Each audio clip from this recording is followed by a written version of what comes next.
Thank you. Good afternoon and welcome.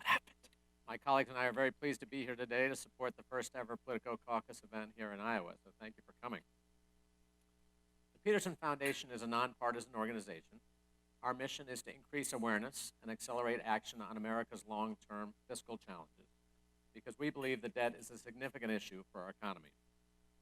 The debt is also a big issue in this election. According to our surveys, some of which I'll share with you today, it's a big issue in Iowa and across the nation among Democrats and Republicans. They want to see the debt addressed, and they want the candidates to talk more about it. I know from the Politico Caucus survey that was released yesterday, the top two issues are growth for Republicans and income inequality for Democrats. Well, the truth is the debt affects both those issues.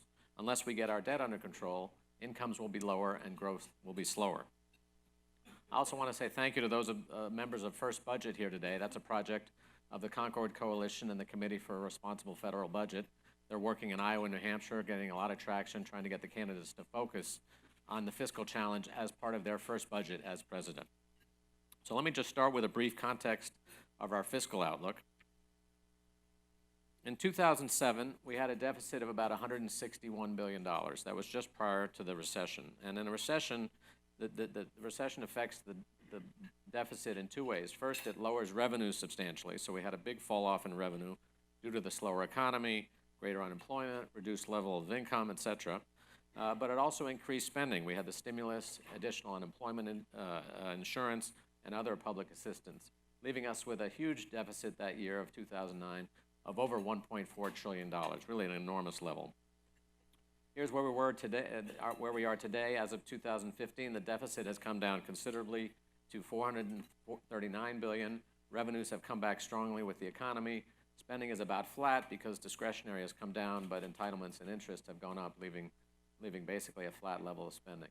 But a significant improvement in the budget. However, in addition to the fact that that's still a very large deficit, the issue that the Peterson Foundation is more focused on is our long-term debt. So when you look at the long-term debt, the best way to look at it is as a share of the economy. And 60% is considered a reasonable maximum by many economists. Actually, that was the requirement when the European Union got started. You had to be below that level. So here's where we are today. We actually already jumped up to 75% as a result of the recession primarily. And that's already above where we should be. Over the next few years, it's relatively stable. But if you look over the long term, it's a very dangerous fiscal path. By any measure, this is unsustainable and terrible for our economy. And the key drivers of this are threefold. First, the baby boomers retiring. We've got 76 million people coming through the retirement system. Secondly, they're all living much longer, which is great news, but it does present more years in retirement. And lastly, we have a very inefficient healthcare system in the United States. So when you take a much larger group of people, living much longer, consuming healthcare in a very inefficient system, this is what it leads to. So how does this affect the economy? Well, it starts by affecting our budget. So I'm going to leave these labels off for a minute, but these are the top federal budget categories, okay? So there's an item that's in 7th place right now, the 7th largest federal budget category in 2015. That category in 2023 will be our 3rd largest spending category. By 2032, it will be our 2nd largest category. And by 2040, that's the single largest category in the budget. Does anybody want to take a quick guess as to what that category is? It's not good. Someone said it, interest. So interest is on a course to become the single largest budget priority we have, ahead of all these very important priorities such as Social Security, Medicare, discretionary spending, defense, and other. So this is the debt path we're on. I don't think any candidate or voter thinks this makes any sense at all. What this also does to the budget is something called crowding out, and that's how it begins to affect the economy because investments are no longer affordable. So in 1970, most of the budget, 61%, was on discretionary spending. That's where we do infrastructure, education, research and development, et cetera. Today, that's already been squeezed down to only about a third of the budget, 32%. In 2025, it's down even further. So close to 80% of the budget is on autopilot. It's mandatory spending and interest growing and growing, leaving less and less room for important priorities for the economy. In addition, the debt affects private capital. It takes away capital that could be used in private investment.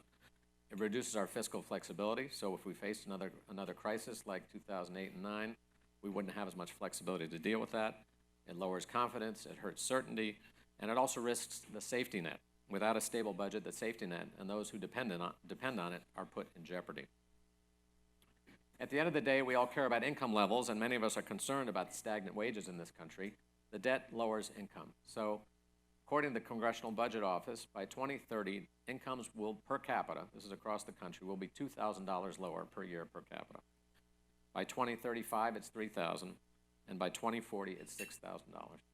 So if you care about income growth, you care about the economy, you care about growth, you care about income inequality, all these issues come back to solving our national debt problem. The good news is that solutions exist. As I said, our foundation is nonpartisan. This year we did something called the Solutions Initiative, where we worked with think tanks from across the political spectrum and asked them to come up with plans to solve the nation's debt problem. So here's the current path we're on that I showed earlier. And we got these 5 think tanks to take a run at the budget and do whatever they wanted, and here's what they did. This is the American Action Forum, the American Enterprise Institute, Bipartisan Policy Center, the Center for American Progress, and the Economic Policy Institute. So you can see here that there's many ways to solve this problem. This is a problem that was within our control to change. We can do it gradually. It doesn't have to be immediate austerity. If you do things over time, you can do it in a responsible and effective way. So we're very pleased to know that not only is this an issue that's important, but it's an issue that's solvable.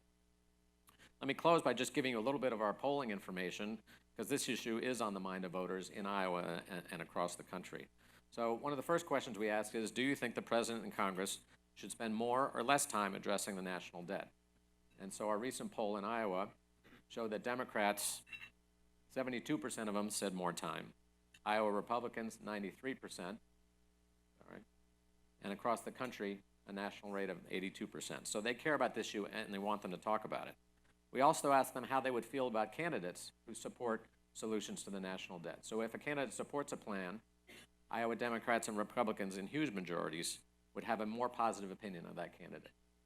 We also asked them about bipartisanship. If we end up with another divided government, bipartisanship is necessary to solve this problem. How would you feel about a candidate who would support such a plan? Again, the percentages are very high. So the takeaway here is that people care a lot about this issue. They want to hear about it. They want to talk about it. They want to hear what the candidates propose. And the main issue is that they understand that it affects the economy. So we asked them a range of questions about what a long-term plan would do to the economy. 74% agree that the U.S. would be more competitive in the global economy if we addressed our debt. 73% said there would be greater economic opportunity for the next generation. 77% said consumers will have more confidence in the economy. 72% said businesses will be more willing to hire workers.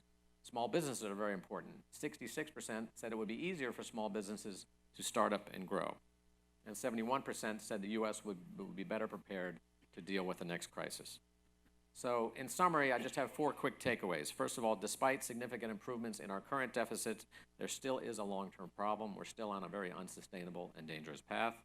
Number 2, the debt will have a significant effect on our economy, affecting investment, growth, and wages. Number 3, solutions exist, so there's a lot of opportunity in front of us to solve this. And lastly, this is what people want to talk about. They want to hear about it across Iowa, among Democrats, Republicans, and across the country. So thank you all for participating. Thank you for being here. I'll turn it back to Steve, who will introduce our first panel.